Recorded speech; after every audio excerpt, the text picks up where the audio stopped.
Welcome to the Rogers Kakasungura YouTube channel. I am coming to you live from Kenya, one of the East African countries that are closely following up the happenings in Tanzania.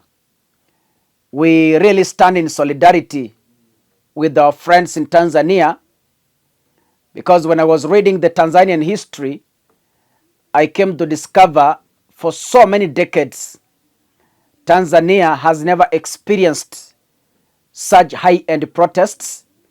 And this is the first time because of the generational changes we experience not only in Tanzania, but across the world, not only in Africa, but across the world. It seems that a new generation is going to be politically born. It will take only the wise to understand.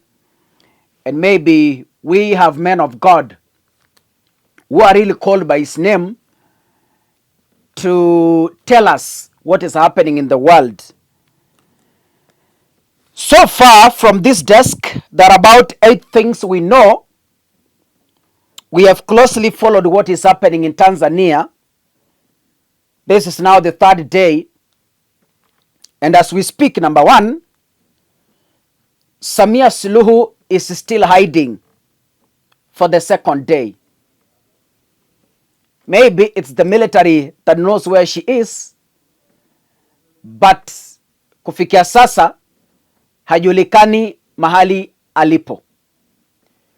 Tanzanians don't know if she is still in the country or she has fled the country. Number 2, we saw her last on Wednesday when she was voting for herself. She addressed the media. She spoke to Tanzanians. Since that day, Samia can't be traced where she is. So nobody knows kwamba ametoroka or she's still hiding in Tanzania because we cannot access verified information. There is some rumor on internet, but I cannot ride on those rumor to stamp authority on what I can't verify. Let us also take responsibility as we inform you in this platform. This morning, there is still, as I'm going on air, high tension at the Namanga border between Kenya and Tanzania, because yesterday, as we informed you, some Kenyan youth were pleading with the authorities to allow them cross to Tanzania to join their colleagues in the protests, but they were denied access. In the process, Tanzanian authorities shot dead one Kenyan protester from the Kenyan side because they had not yet crossed. I am informed that others are in hospital fighting for their life. So police are still there, and those at the border from the Kenyan side are asking why the Tanzanian police had to do so. So still there is a high tension in the area, and we believe this issue will be sorted amicably. As I am going on air, in Tanzania, the crowd is still gathering. The masses are still increasing, and they are currently marching to the Tanzanian State House to go and say hi to their president, Samia Suluhu.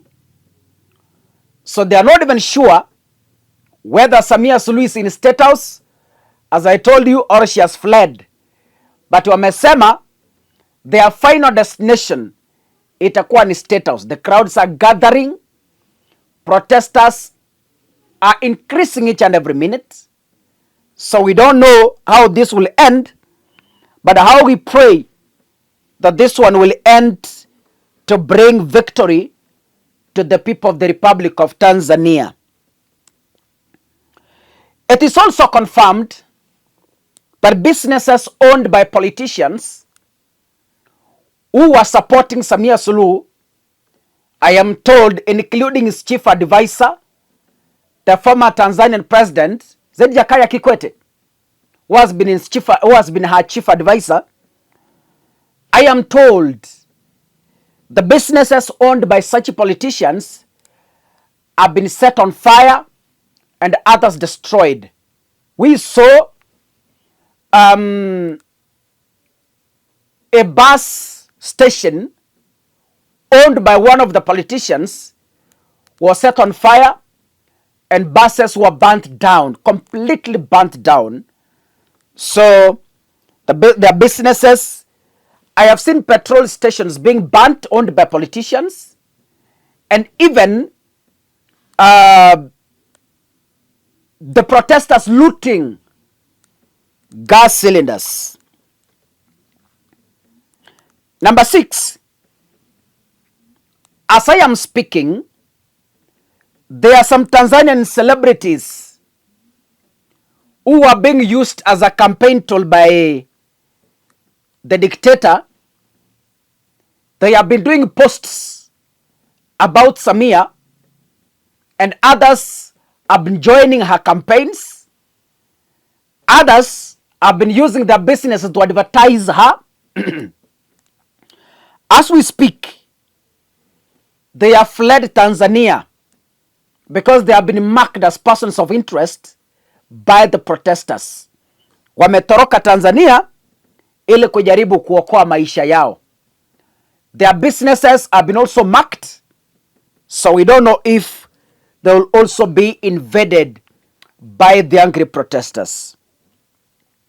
Number 7, I am informed that currently media houses are being forced to do false announcements from the government, and the protesters are threatening that if they hear a media house that will announce anything contrary to what the people of the Republic of Tanzania are saying, if a media house risks to announce anything that does not go in line with what the people of Tanzania are saying, they have vowed to invade the media house and set it on fire. Lastly,